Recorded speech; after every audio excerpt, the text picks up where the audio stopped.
Roman Catholic church యొక్క నిజమైన స్థాపకుడు యేసుక్రీస్తు అని క్యాథలిక్ విశ్వాసం బోధిస్తుంది. తన భూలోక సేవలో యేసు చర్చ్ని స్థాపించి దాని నాయకత్వాన్ని సెయింట్ పేతురుకు అప్పగించారు. నీవు పేతురు, ఈ శిలపై నా చర్చ్ని నిర్మిస్తాను మత్తయి 16:18 అనే వాక్యం దీనికి ఆధారం. సెయింట్ పేతురు రోమ్లో తొలి క్రైస్తవ సముదాయాన్ని నడిపినవాడు కావడంతో క్యాథలిక్ చర్చ్ కేంద్రం వాటికన్, రోమ్ లో ఉంది. క్యాథలిక్ సంప్రదాయాలు యేసుక్రీస్తు మరియు అపోస్తలుల కాలం నుండి తరతరాలుగా అందుకొని వచ్చిన జీవ విశ్వాసం.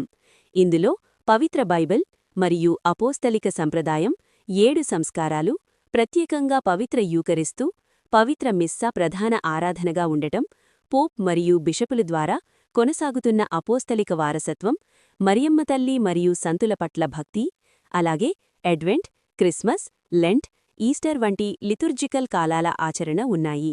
ఈ సంప్రదాయాలు క్యాథలిక్ విశ్వాసులను ఆరాధనలోనూ జీవన విధానంలోనూ దేవునికి దగ్గరగా నడిపిస్తాయి.